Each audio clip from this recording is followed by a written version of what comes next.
High voltage ആക്ഷനോട് കൂടി mega mass ചിത്രമായിട്ടാണ് Turbo പ്രേക്ഷകരുടെ മുന്നിലേക്ക് എത്തിയിരിക്കുന്നത്.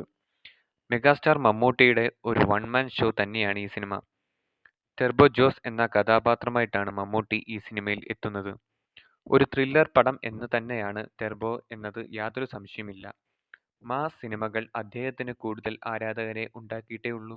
അതുപോലെ തന്നെയാണ് ഈ സിനിമയിലും കാണാൻ കഴിയുന്നത്. മാസ് സിനിമകൾ അദ്ദേഹത്തിന്റെ കൈകളിൽ ഭദ്രമാകുന്നതിന്റെ തെളിവ് തന്നെയാണ് ടെർബോ എന്ന ഈയൊരു സിനിമ. തിരക്കഥയുടെ പിൻബലത്തിൽ വൈശാഖിന്റെ മികച്ച സംവിധാനത്തിലൂടെ ഒരു ആക്ഷൻ ത്രില്ലർ സിനിമ തന്നെയാണ് ഈ ടെർബോ. ആദ്യം മുതൽ അവസാനം വരെയും കാണികളെ കോരിത്തരിപ്പിച്ച് കടന്നുപോകുന്ന ഒരു സിനിമ തന്നെയാണ് എന്നൊരു സംശയം തന്നെയില്ല. തമാശകൾ ഈ സിനിമയിൽ കുറവ് തന്നെയാണെങ്കിലും തമാശകൾക്ക് ഒന്നും ഈയൊരു സിനിമയിൽ സമയമില്ല എന്നതും മമ്മൂട്ടി ഒരു മൂവി പ്രൊമോഷനിൽ വ്യക്തമാക്കിയിരിക്കുന്നു.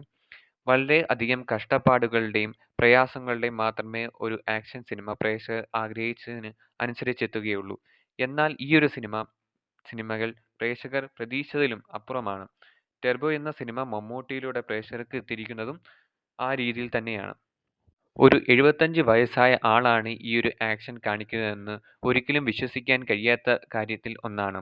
അതുപോലെ തന്നെയാണ് സിനിമയിൽ കാർ ഡ്രിഫ്റ്റിംഗ് ഒക്കെയും. ആ സിനിമയിൽ കൂടുതൽ ഡ്രിഫ്റ്റിംഗും ചെയ്തിട്ടുള്ളത് മമ്മൂട്ടി തന്നെ എന്നാണ് ഒരു മൂവി പ്രൊമോഷനിൽ വ്യക്തമാക്കിയിട്ടുള്ളത്. മെഗാസ്റ്റാർ മമ്മൂട്ടിയുടെ ആദ്യ 100 കോടി സിനിമ ഇത് തന്നെയെന്ന് യാതൊരു സംശയമില്ല.